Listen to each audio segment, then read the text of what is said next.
Começamos agora a jornada pelo primeiro livro das Escrituras. Não apenas é o primeiro, mas também é o livro que explica o início de tudo, desde a criação do mundo até a formação inicial do povo de Deus, com as promessas feitas a Abraão, que foi o primeiro patriarca.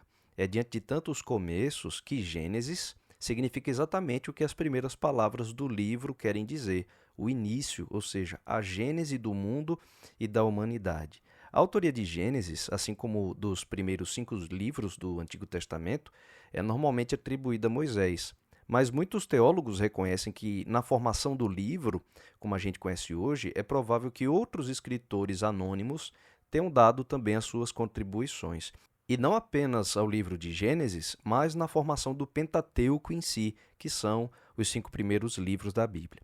Contudo, a gente sabe que a primeira forma de transmitir a história da criação e da queda do homem, ela era feita por meio da tradição oral, conhecidos como contadores de histórias. Eram peregrinos, viajantes, que iam de lugar para o outro e, quando encontravam outra caravana, eles se assentavam para recontar as histórias dos seus antepassados e assim a história era passada de geração para geração.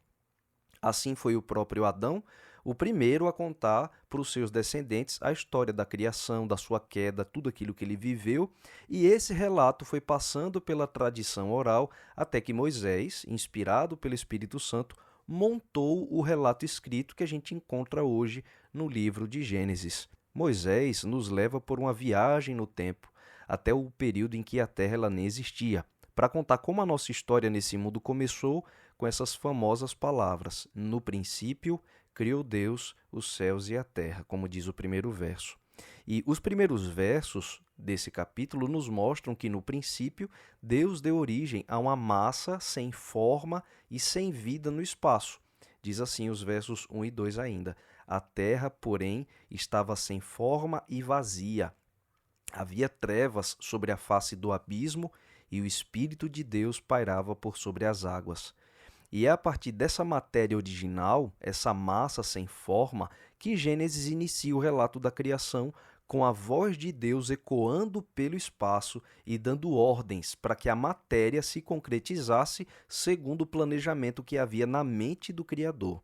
Nesse relato, encontramos os 7 atos criadores de Deus, cada um correspondente a um dia da criação. E todos eles são permeados por uma conclusão do próprio Criador depois de cada etapa.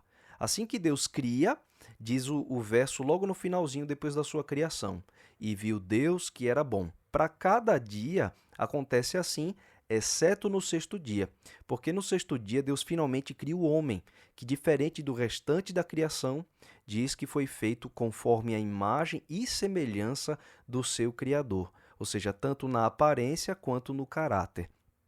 Então, encerrando o relato da criação até o sexto dia, conclui o Senhor: viu Deus tudo quanto fizera, e eis que era muito bom. Então, agora não era apenas bom. Quando Deus criou o homem, ele disse que foi muito bom. Foi a criação do homem que levou o seu Criador a enxergar o conjunto da sua obra como muito bom.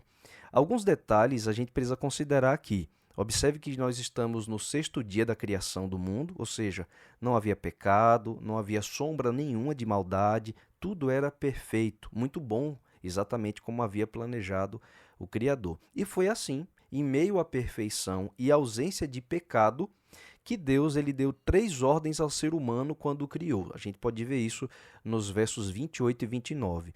Ele ordenou primeiro para que sejam férteis e se multipliquem, para que encham e governem a terra. É assim que diz a NVT, a nova versão transformadora. Então o homem deveria dominar, inclusive, sobre toda a criação. E é dominar no intuito de governá-la, de cuidar dela, né? E a última ordem foi que Deus havia lhe dado todas as plantas que nascem em toda a terra e que produzem sementes, e todas as árvores que dão frutos com sementes, e elas serviriam de alimento para o ser humano. Está no verso 29. Então, essas são as 3 instruções básicas para a vida do homem sobre a terra. A primeira inclui o sexo, para formar filhos, conforme a imagem que eles receberam de Deus. Diferente do que muitas pessoas pensam, o sexo, ao contrário de ser pecado, foi desde o princípio uma ordem de Deus para o ser humano. Ainda não havia pecado nenhum na terra e Deus havia ordenado como parte da nossa vida que o ser humano ele se multiplicasse. Isso, é claro, por meio da relação sexual. Então Deus criou tudo para ser para a gente uma bênção e fonte de felicidade. E o sexo é anterior até mesmo à entrada do pecado no mundo. O que aconteceu foi uma distorção para perverter a bênção do sexo em uma maldição, quando ele é praticado fora da ordem dada por Deus, como ele vai deixar muito claro no próximo capítulo. A segunda ordem de Deus se refere a que o ser humano governe a terra, dominando sobre toda a criação. Como o homem foi feito à semelhança de Deus, e homem aqui é um termo para implicar tanto o homem quanto a mulher, ele recebeu do Criador autoridade para ser o seu representante para o mundo. Então, o homem governaria o mundo no lugar de Deus. Nós fomos postos aqui como os grandes responsáveis pelo cuidado do planeta, em nome do nosso próprio Criador. Então, era nosso dever zelar pela criação, não explorando, mas o nosso domínio deveria ser um governo que representasse aquele que nos criou. E a terceira ordem de Deus foi específica sobre a alimentação do homem, tanto dos seus filhos quanto dos animais que eles iriam criar. Ambos deveriam se alimentar, diz o verso 29, de todas as plantas que nascem em toda a terra e produzem sementes, e todas as árvores que dão frutos com sementes. E conclui Deus assim: elas servirão de alimento para vocês. É incrível, mas o relato da criação nos diz com clareza que Deus criou o homem para ser vegetariano. Está na Bíblia, no primeiro capítulo da Bíblia. E, na verdade, faz todo sentido. Afinal, não deveria haver morte na terra. A morte, tanto do homem quanto dos animais, ela veio como uma consequência posterior ao pecado. Foi um dos efeitos danosos e colaterais de o homem ter se afastado do seu Criador. Deus é vida, e a morte é o oposto dos seus planos para nós. Por isso, tanto homens como animais se alimentariam apenas dos vegetais que foram criados com esse propósito, de servir de fonte de alimento.